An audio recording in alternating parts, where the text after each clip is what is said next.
Hi class, welcome to Health Economics. Today we are going to be discussing the response of the AIDS epidemic comparing two countries, specifically France and South Africa. Let's get started. All right class, now you might be asking yourself, what is the AIDS epidemic?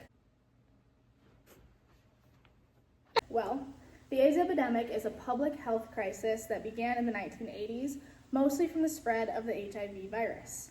As with any epidemic, that's led to a lot of public fear and confusion with a lack of knowledge. This advertisement here, people were quite confused as to even how it spread. The other two advertisements showcase more so of how it spread, which is unprotected sex and drug use through needles. All right, as this is an economics class, we're going to focus on different variables between France and South Africa. The first being adults with HIV, GDP per capita, those newly infected with HIV, life expectancy, and annual HIV deaths. Alrighty class, so our first graph is going to look at GDP per capita and its relationship with adults with HIV through time. As we can see here, France's GDP is much higher than South Africa's from the beginning, and from there, you can see that South Africa's numbers skyrocket, whereas France's plateaus. This could be due to France having more resources, such as treatment options, healthcare options, and preventative care opportunities. The next graph we're going to look at is GDP per capita and the relationship of newly HIV-infected patients. As we can see here, France clearly seemed to have conquered the issue from the get-go, and their number of new patients, we don't see a jump nearly at all. Whereas South Africa, theirs was much higher, and this could be due to a lack of treatment opportunities and preventative care, which leads to the spread of the HIV virus and makes it very difficult for South Africa to control the epidemic. Alrighty class, getting into graph C, we are going to be looking at the relationship of life expectancy and adults with HIV.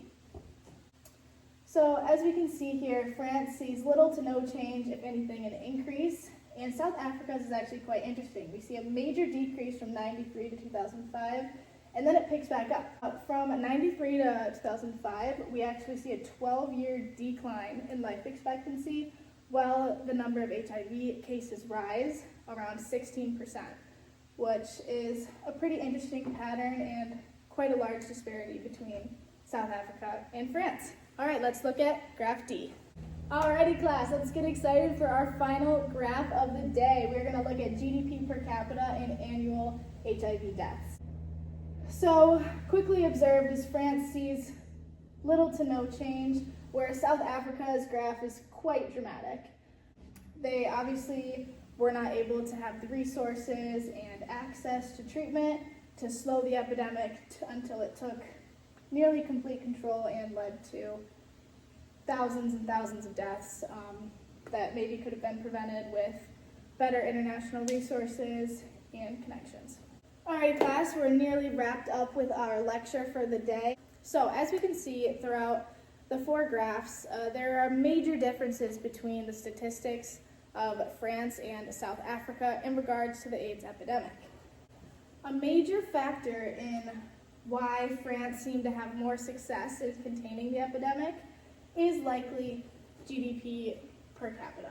Like I mentioned before, this represents access to healthcare, access to treatment, access to preventative care. With France having higher access and more availability to these things, it allowed them to prevent the spread of HIV. As you can see in this one, there are less newly infected patients. It is commonly understood that France is recognized as a country that did a good job at handling the epidemic, whereas South Africa is remembered as one of the countries that struggled with it. All four graphs I showed you guys seem to tell a similar story. That is almost all for today. Do we have any questions? Yes, Ethan? Is there any other reason why France could have been more successful other than economic resources? Great question, Ethan. There are many alternative explanations for the patterns that we saw in the graphs. One could be that at the time France could be considered more progressive. in terms of conversations surrounding sexuality and drug use. At the time, South Africa was likely a lot more conservative, and there was a lot of stigma and shame around those type of conversations. And while we're on the topic of alternative explanations, we should touch on the fact that between 1948 and the late 90s, South Africa actually went through an apartheid era where there was extreme racial segregation. People that were non-white were experiencing lots of political restrictions. For instance, they weren't allowed to vote.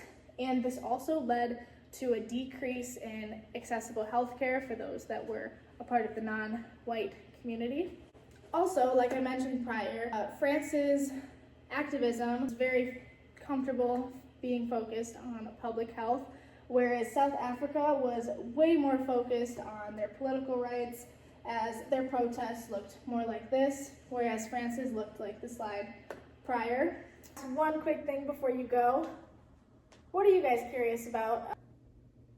I would like to look at the legal side of things. For instance, what laws were put into place between South Africa and France, and even anti-discrimination laws. I would actually like to look at education levels and the difference between South Africa and France. I actually tried to put that into Gapminder, but it seems that France didn't have current data surrounding education levels and literacy rates. And that is all for today, class. I guess time is up. I see you've already packed your bags up, so I will see you next Wednesday. Thanks.